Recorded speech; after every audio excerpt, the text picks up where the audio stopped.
एक perfect home maker के लिए घर की ऑर्गेनाइजेशन, चाहे वो कोई वार्डरोब की सेटिंग हो या किसी ड्रॉर या कैबिनेट की, या फिर घर में आई मंथली या वीकली ग्रॉसरी की ऑर्गेनाइजेशन की, वो हर काम सिस्टमेटिकली और प्रॉपर मैनेजमेंट के साथ करती है। एंड नो डाउट ऑर्गेनाइजेशन के प्रोसेस में सर्टेन रूल्स, आइडियाज़ और ऑर्गेनाइजर्स का यूसेज हो जाए तो परफेक्ट ऑर्गेनाइजेशन करना उसके लिए आसान, प्रैक्टिकल होने के साथ साथ time, energy and money saving हो जाता है। सो आई थॉट मैं आपसे अपनी मंथली ग्रोसरी ऑर्गेनाइजेशन शेयर करूं सो दैट आपको भी इसमें कुछ हेल्प आउट हो सके। So without skipping, let's dig into the video. Happy women, yeah, ATF. We all say, may Allah bless you every day. अस्सलाम वालेकुम डियर वुमेनियंस एंड वेलकम बैक। तो ग्रॉसरी ख़रीदने के लिए किन रूल्स और आइडियाज़ को अंडर कंसिडरेशन रखना चाहिए, उसकी डेडिकेटेड वीडियो ऑलरेडी मेरे चैनल पर अपलोडेड है। लिंक मैं कमेंट सेक्शन में पिन कर दूंगी, you can check it out. तो वंस आपने ग्रॉसरी कर ली तो सबसे पहला और नर्व रेकिंग काम इसको संभालने का होता है। अदरवाइज़ किसी भी जगह डंप करके विजुअल क्लटर हमारी बाकी की मसरूफियत में टेंशन क्रिएट करता है। सो इसके लिए सबसे पहले तो सारी ग्रोसरी आइटम्स को मैं काउंटर टॉप पर सेक्शन वाइज स्प्रेड कर लेती हूँ ताकि हर चीज़ मेरी नज़रों के सामने आ जाए और फिर इनको डेडिकेटेड जगहों पर रखना मेरे लिए ईजी हो जाए। अब दूसरी बात यह है कि आप ग्रोसरी करने खुद जाते हैं या मेरी तरह घर पर ही फूड पांडा या किसी भी रिलायबल स्टोर से घर मंगवा लेते हैं ऑनलाइन ऑर्डर करके, जो मेरे ख्याल में टाइम और एनर्जी सेविंग तो होता ही है, साथ साथ बहुत सारी प्रमोशंस लगी होती हैं आइटम्स पर तो डिस्काउंट भी मिल जाता है और हम काफ़ी हद तक मनी सेविंग भी कर पाते हैं।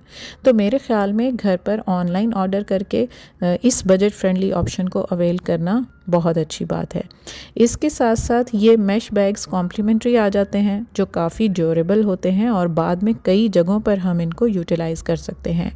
ग्रोसरी आइटम्स को स्प्रेड करके इन मैश बैग्स को फ़ौरन तय लगाकर मैं इस हैंगिंग ऑर्गेनाइज़र में संभाल लेती हूँ, जिससे पॉली या मैश बैग्स का क्लटर नहीं बनता।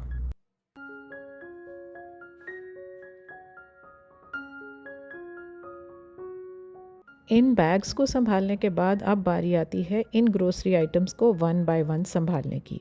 तो सबसे पहले ना मेरी कोशिश होती है कि मैं टॉयलेटरी, लॉन्ड्री या क्लीनिंग आइटम्स को इनकी जगह पर संभाल, क्योंकि ये ना सारी फैमिली मेम्बर्स के इस्तेमाल में होती हैं, तो उनको कोई मुश्किल पेश ना आए, आवाज़ें ना लगें कि वॉशरूम में साबुन नज़र नहीं आ रहा, टूथपेस्ट नहीं मिल रही, टिशू अवेलेबल नहीं है। तो मैं इन सबको निकाल कर इनकी डेडिकेटेड जगह पर रख देती हूँ। हर किस्म के cleaners, dish washing liquids, soaps, toiletries, detergents, इन सब को पहले संभालना इसलिए भी ज़रूरी होता है क्योंकि एक तो ये बाकी की फूड आइटम्स के साथ किसी स्पिलिंग या लीकेज की वजह से कंटेमिनेट या उनको ख़राब ना कर दें। दूसरा, अगर आपके घर में छोटे बच्चे हैं तो कहीं मिस हैंडलिंग से उनके लिए कोई मसला ना बन जाए, क्योंकि क्लीनिंग की आइटम्स ज़्यादातर आपको पता है कि लिक्विड ही होती हैं या फुल ऑफ केमिकल्स भी होती हैं, इसलिए सेफ्टी मेजर्स के लिए इनको पहले संभालना मैं ज़रूरी समझती हूँ। एंड थर्डली, इन सब क्लीनर्स, स्पॉन्जेस, वाइप्स, हार्पिक वगैरह को मैं हमेशा अलग कैबिनेट में स्टोर करती हूँ ताकि एक ही जगह सारी चीज़ें ईजीली अवेलेबल हो सकें और फूड आइटम्स भी इनके साथ मिक्स ना हो पाएँ। अब चलते हैं अपनी फूड आइटम्स की तरफ। तो फूड आइटम्स में सबसे पहले डेयरी प्रोडक्ट्स जैसे बटर, दूध, अंडे, ब्रेड वगैरह जिनको रेफ्रिजरेट करना मस्ट होता है, तो उनको संभाल लेती हूँ सबसे पहले, ताकि टेम्परेचर डिफरेंस की वजह से ये मेल्ट या ख़राब ना हो जाएं। मेल्ट होने वाली आइटम्स में ज़्यादातर बटर है तो इसको मैं कंटेनर में डालकर स्टोर करती हूँ ताकि डी शेप ना हो और सेफ़ रहे। अंडे भी उनकी डेडिकेटेड ट्रे में या फिर उनकी अपनी ही पैकिंग समेत रख देती हूँ और साथ ही ब्रेड को भी, ताकि उसकी शेल्फ़ लाइफ कम होने की वजह से फौरी तौर पर ये रेफ्रिजरेट हो जाए। अब आती है उन चीज़ों की बारी जिनको हमने कंटेनर्स में निकालना है। तो सबसे पहले मेरी कोशिश होती है कि जो चीज़ें थोड़ी रह गई हैं ना, उनको मैं निकाल लूँ एक जगह पर, बिल्कुल कंटेनर या बॉक्सेस खाली करके फिर नई चीज़ उनके अंदर ऐड करूं, क्योंकि पुरानी चीज़ जो होगी एक तो उसकी शेल्फ़ लाइफ कम हो चुकी होगी, तो अगर वो नीचे ही रह जाएगी तो फिर उसकी बारी बहुत देर के बाद आएगी इस्तेमाल होने के लिए।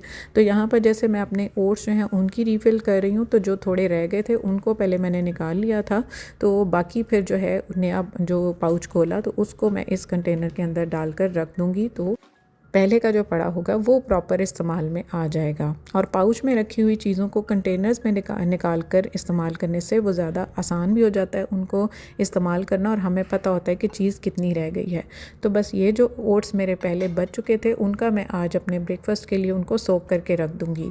अब बारी आती है हमारी जो बाकी की पाउच आइटम्स हैं, जो पहले के पाउचेज़ होते हैं उनको मैं अलग रख कर जो न्यू लिए होते हैं उनको एक जगह पर एक ऑर्गेनाइज़र में फाइल सिस्टम के अकॉर्डिंग रखती हूँ ताकि पिक करना भी ईजी हो जाए। ये पाउचेस जो हैं सामने रहें और जो बाकी बच गए उनको भी साइड पर ही करके रखती हूँ ताकि पहले वो इस्तेमाल हो जाएं और फिर न्यू वाले इस्तेमाल हों। इन सारी चीज़ों की ऑर्गेनाइजेशन में ना ये ऑर्गेनाइज़र्स बहुत हेल्प आउट करते हैं। चीप रेट्स पर होते हैं, जैसे ये बास्केट है तो इसके अंदर मैं वो चीज़ें रखूँगी, काफ़ी स्पेशियस होती है। समटाइम्स ऐसे होता है ना कि कुछ चीज़ों को हमने फौरी तौर पर जार्स में नहीं निकालना होता, उनको हमने बाद में यूज़ करना होता है, तो इस तरह की बास्केट्स बहुत हैंडी रह जाती हैं। इसमें आप चीप रेट्स पर मिलती हैं वो भी आप यूज़ कर सकते हैं। मेरे पास ये इम्पोर्टेड बास्केट है तो बहुत ही ड्यूरेबल है, केन और वुड से बनी हुई है, तो मैं इसको यूज़ कर लेती हूँ उन सारी चीज़ों को स्टोर करने में। जैसे समटाइम्स कभी चीज़ें फौरी तौर पर नहीं हमने निकालनी होती जार्स के अंदर, उनको फौरी तौर पर हमने उनके अंदर रीफ़िल करके नहीं रखना होता, हमारे पास टाइम नहीं होता, या हमने इन चीज़ों को 15 दिन के बाद 10 दिन के बाद यूज़ करना होता है, तो बास्केट में रख लेना एक बहुत बेस्ट ऑप्शन होती है। उसके बाद हमारे टिश्यूज़ जो होते हैं ना, वो किसी भी किस्म के हो, हमारे किचन रोल के हों या हमारे वैसे इस्तेमाल के हों, तो उनको भी इस्तेमाल करने के लिए हैंडी रखना बहुत ज़रूरी होता है। और उनको फौरी तौर पर उनकी जगह पर रखना इसलिए भी ज़रूरी होता है कि इनको कोई पानी ना लग जाए या मिस हैंडल ना हो जाए, इनको कोई स्पॉट ना लग जाए, तो फौरी तौर पर उनको उनकी डेडिकेटेड जगह पर रख देना भी ज़रूरी होता है, क्योंकि ये भी सेंसिटिव आइटम्स होती हैं। फिर हमारे स्पाइसेस आते हैं, छोटे छोटे आइटम्स कितनी सारी होती हैं, उन छोटी आइटम्स को अगर हम बग़ैर किसी ऑर्गेनाइज़र या डिश वगैरह के रखेंगे तो वो गिरते पड़ते हैं। तो इस तरह की छोटी छोटी बास्केट्स जो होती हैं ना, ये बहुत प्रैक्टिकल रहती हैं। इनके अंदर चीज़ें सेग्रीगेटेड रहती हैं, नज़रों के सामने रहती हैं, हमें पता रहता है कि कौन सी चीज़ पड़ी हुई है, कौन सी चीज़ ख़त्म हो गई है, कौन सी चीज़ आने वाली है, हमारी नज़रों के सामने होती हैं, हमारी अप्रोच में होती हैं, और सबसे बड़ी बात कि चीज़ें सिमटी हुई होती हैं। अगर हम ऑर्गेनाइज़र्स में चीज़ें नहीं रखते तो चीज़ें फैली हुई होती हैं। छोटी से छोटी चीज़ों को, जैसे हमारे ये छोटे छोटे पाउचेज़ होते हैं, कॉफ़ी के साशेज़ हैं या कोई केचप के साशेज़ हैं, उनके लिए ये रीयूजेबल हमारे प्लास्टिक के कंटेनर्स होते हैं, घर में बहुत सारे आ रहे होते हैं। तो अगर इनको ऑर्गेनाइजेशन की पर्पसेस के लिए यूज़ कर लिया जाए तो अल्टीमेटली हमारी ही किचन लाइफ ईजी हो रही होती है। तो सारी चीज़ों को अपनी अपनी जगहों पर रख कर अब आती है सबसे एंड पर उन चीज़ों की बारी जो मेरी नज़रों के सामने हर वक्त मेरी काउंटर टॉप पर रहनी होती हैं चीज़ें, तो उनको मैं सबसे एंड पर रीफ़िल कर रही होती हूँ। अब उनके लिए भी जार्स मेरे ज़्यादातर ट्रांसपेरेंट होते हैं, ग्लास जार्स हों तो बहुत ही बेस्ट ऑप्शन है। क्यों? क्योंकि इनको वॉश करना बहुत इजी होता है, हाइजीनिकली बिल्कुल अप टू डेट रहते हैं, और एयर टाइट हों तो फिर तो कमाल हो जाता है कि वो चीज़ें ख़राब नहीं होती हैं। इतनी जितनी चीज़ें इनके अंदर रिक्वायर्ड हैं डाल के बाकी के पाउचेज़ को मैं समेट कर रख देती हूँ। अब ये जो दालें और पल्सेस वगैरह होती हैं उनके लिए भी मैं इस तरह के एक्राइलिक या ग्लास जार्स यूज़ कर रही होती हूँ, ताकि मुझे पता हो कि कितनी चीज़ रह गई है और कितनी आने वाली है। इसके लिए एयर टाइट जार्स जो हैं वो सारा साल बहुत काम में आते हैं, स्पेशली मानसून में या सर्दियों में भी एट टाइम्स बहुत सारे इलाकों में मॉइस्चर हो जाता है, तो बे लीव्स डालना या और न्यूट्रास्यूटिकल्स डालना, लौंग वगैरह, उससे बेहतर ये होता है कि वन टाइम इन्वेस्टमेंट होती है। आप इस तरह के अगर एयर टाइट जार्स यूज़ कर लेते हैं ना, तो आपको किसी भी और चीज़ को इनके अंदर ऐड करके रखने की ज़रूरत नहीं होती। इनकी शेल्फ़ लाइफ बनी रहती है, ये ख़राब नहीं होती, सौगी नहीं होती, इनके अंदर फंगस नहीं लगता और इनका टेस्ट भी चेंज नहीं होता। तो सिर्फ एक दफ़ा ख़रीदी हुई ये चीज़ें होती हैं, आपको एट टाइम्स महंगी लग रही होती हैं, लेकिन मेरा ख़्याल है कि अगर अपने बजट में से थोड़ी थोड़ी सेविंग कर कर इन जार्स को एक दफ़ा परचेज़ कर लिया जाए तो हमें बार बार इन पर पैसे खर्च करने की ज़रूरत नहीं पड़ती। DIY करके भी इन ऑर्गेनाइज़र्स को कार्डबोर्ड या दूसरे बॉक्सेस जो घर में नॉर्मली आ जाते हैं उनके साथ भी बनाया जा सकता है। और स्पाइसेस स्टोर करने के लिए जो हमारी जैम, अचार, चटनी, केचप वगैरह की बॉटल्स आती हैं घर में, उनको भी साफ़ करके यूज़ किया जा सकता है। ज़रूरी नहीं होता कि हम पैसे खर्च करके ही ऑर्गेनाइज़र्स, जार्स वगैरह ख़रीदें तो ही हमारी पेंट्री ऑर्गेनाइजेशन कंप्लीट होगी। जैसे यहाँ ना मैं अपने स्पाइसेस और न्यूट्रास्यूटिकल को स्टोर करने के लिए अपने पीनट बटर की खाली बॉटल्स का इस्तेमाल करके सारे न्यूट्रास्यूटिकल्स और दूसरे मसाला जात स्टोर कर रही हूँ। आप चाहें तो इनको पेंट भी कर सकते हैं और लेबल भी कर सकते हैं। मैंने चूँकि अभी रिसेंटली इनको यूज़ किया है, अभी इन पर पेंट करना और इनको लेबल करना बाकी है। बस ये हमारी क्रिएटिविटी, हमारी चॉइस और हमारे इंटरेस्ट की बात होती है कि हम चीज़ को किस तरह से रीपर्पज़, रीसाइकल कर सकते हैं। इन्वायरमेंटल फ्रेंडली भी हो जाता है और हमारी चीज़ वेस्ट भी नहीं होती। हमें इन्वेस्टमेंट भी मज़ीद और करने की ज़रूरत नहीं पड़ती। अब जो डेली नॉर्मली यूज़ होने वाले स्पाइसेस हैं, जैसे लाल मिर्च है, नमक है, पत्ती, हल्दी वगैरह, खुश्क धनिया, जो कि हम रूटीन में यूज़ कर रहे होते हैं, उनको काउंटर टॉप पर हमने रखना होता है। तो शीशे के जार्स ही यूज़ करना मैं प्रेफर करती हूँ और उनको इतना रीफ़िल करती हूँ जितनी कि वो चीज़ें हमारी जल्दी जल्दी यूज़ में आ जाएं, और बाकी की चीज़ें फिर मैंने बास्केट में स्टोर करके अलग से रखी होती हैं। तो ये चीज़ें हैंडी भी रहती हैं और हमें सामने चीज़ों का पता भी होता है कि कौन सी चीज़ कितनी रह गई है और कितनी बाकी है।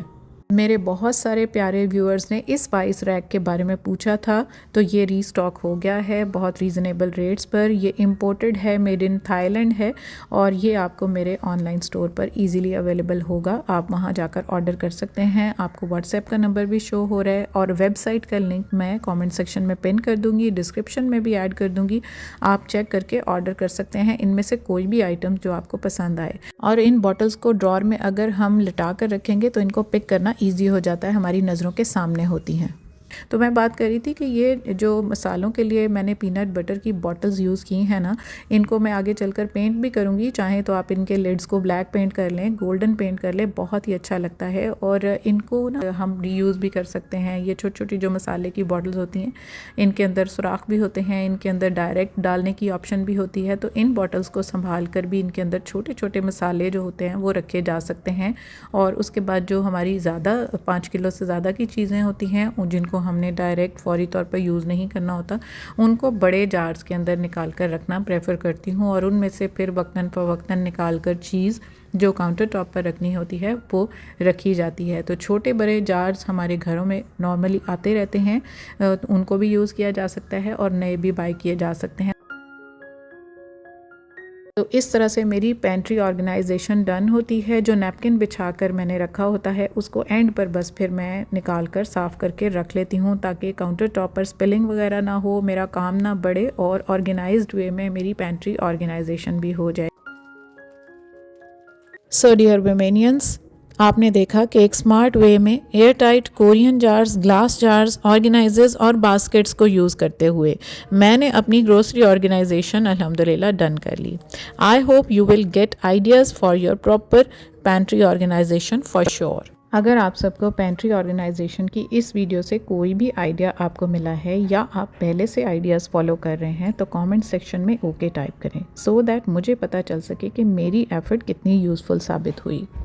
सो मेरे बच्चों ने 1 जनवरी को मुझे सरप्राइज़ बर्थडे गिफ्ट दिया सारी अरेंजमेंट्स के साथ, जिसके लिए मैं अपनी family, relatives, cousins, friends, followers और जितने भी मेरे प्यारे सब्सक्राइबर्स हैं जिन्होंने इंस्टाग्राम, फेसबुक और दूसरे प्लेटफॉर्म्स पर मुझे विश किया, उन सब का तहे दिल से मैं थैंक्स करती हूँ। और आप सब के लिए नए प्रोफेशनल ईयर्स के लिए मेरी तरफ से सबको best wishes. Subscribe Romania ATF and press the bell icon to get each notification of my videos in time. See you all soon, inshallah. Happy organizing from Romania ATF. Allah Hafiz and bye-bye. Happy Romania ATF, we all say, may Allah bless you every day.